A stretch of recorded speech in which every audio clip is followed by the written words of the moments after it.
Hi, my name is Lorraine Ball, and I'm an author, a podcast host, and a business owner just like you. 24 years ago, when I started my business, I had a conversation with my brother, and I said, if it doesn't work out, I can always get another job. And he said, no, you can't. If you go into your business believing that you've got a fail-safe and a way out, you will never embrace your business fully. You gotta treat it like you're sailing to an island, and when you get there, you burn the boat so there's no way out. And that's what I want to talk about today. Committing to your business. Yes, you may still be working a part-time or a full-time job while you're getting your business up and running, but you've got to be willing to invest in that business. You've got to be willing to burn the boat. And then get ready to sail to the island. And the first thing you have to do is make sure that you pick the right island. And picking the right island is about looking at the total market. What's the possibility? Can you make enough money? Will your average sale be high enough to generate the revenue you need to be successful? And is there an opportunity for repeat business? You've got to be comfortable with the idea that everyone is not your customer. And this is one of the hardest things to do when you're starting out, because you're like, well, I can work with these people or I can work with these people. But you know what?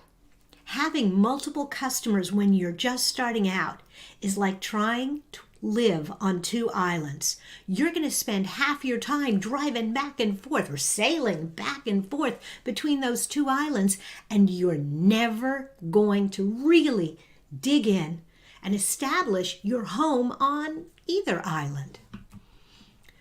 When you're looking for your island and you're trying to identify what really is a great customer for your business, one of the first things you need to do is really think about what kind of customers do you want to work with.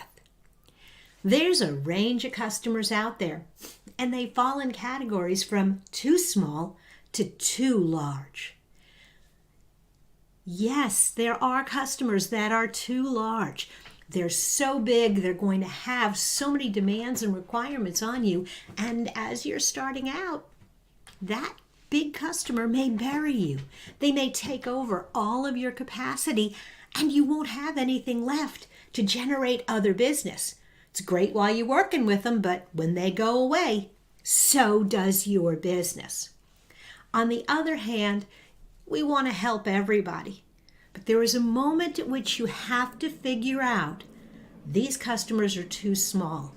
They can't afford to pay me. And they take up as much time as the acceptable and my typical clients. And you have to be willing to let go of those customers too. The ones in the middle, acceptable? Not great, but they're good. Typical, these are the ones I normally work with. And keeping an eye out for those ideal, those customers that you ultimately really want to do business with. One of the things you'll find is that as your business grows, you're going to move up the food chain, and more of the ideal clients will become your typical. To get a really good handle on who you're going to work with, you want to begin to visualize that ideal customer. You want to bring them to life with a photograph and with characteristics that really define them. The benefit is it's easier to create marketing, to talk to that customer, and it's easier to identify them in the marketplace. One of the things that I'm offering to everyone who participates in this program is a free customer persona worksheet. This will allow you to build your customer persona, and it's available at thedigitaltoolbox.club/BBK. Okay, you've got your idea of who you want to work with. Now you're ready to map your island. You're starting to figure out Where are the potholes? Where are the obstacles? Where are the beautiful gardens that you really want to hang out? And in business, your roadmap are your long-term and your short-term plans. The long-term plan is the pie in the sky. It's the big goals. It's what the business is going to look like. It's how you're going to get there. How are you going to operate? How much money are you going to need? And how are you going to measure your progress? And a lot of businesses really hesitate to write that long-term plan because they're afraid that it's going to be too complicated and too difficult, and it doesn't have to be.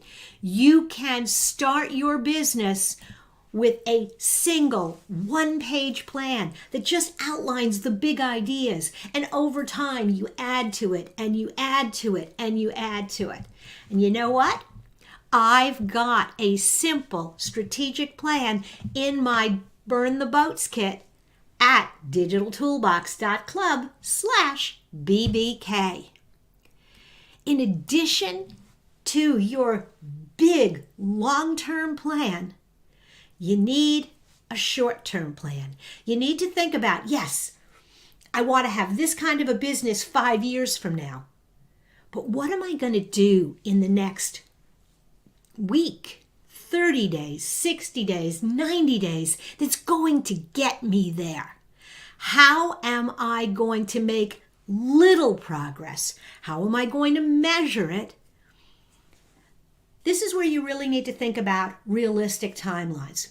Yes, I want to have 10 employees in 2 years, but maybe I should hire 1 employee, get the business up and running, and then hire another and another.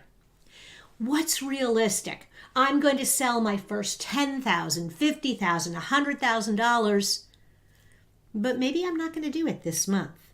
What am I going to do this month? Realistic timelines. How are you going to measure your success?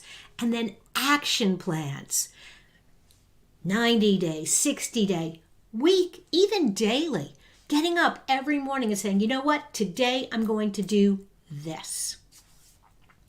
And you've got to think about each of your objectives.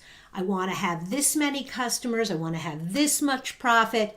In order to do that, I want to build a social media presence or a web presence. In order to do that, you need to think about what's going to get me there. I want to have 10 customers. In order to get 10 customers, I have to have 100 leads on my website. Well, how am I going to get those 100 leads? I'm going to advertise. I'm going to do social media. I'm going to have traffic to my website. How am I going to make those things happen?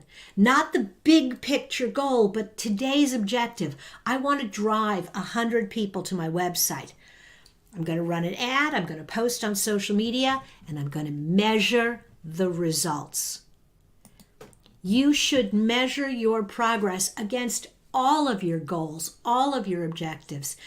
A KPI, a key performance indicator, tells you if you're driving in the right direction. And measuring your progress will tell you if you're getting close. Again, that simple strategic plan will help you get there. And next, you want to make friends with the natives. A lot of business owners are under this mistaken impression that they need to do it on their own. You are not alone. You should surround yourself with natives who can help you explore and conquer that island. Your tribe will include your employees, your referral partners, your advisory board. It will include your suppliers, the people that you're buying material from, and just other smart people. When I started my business, one of my friends he's an astronomer, he's a physicist. He didn't know anything about marketing, but he was a smart person. And so I would call him and say, hey, Richard, what do you think about this? Does this sound crazy? And he could give me a different perspective to look at my business. You need those smart people.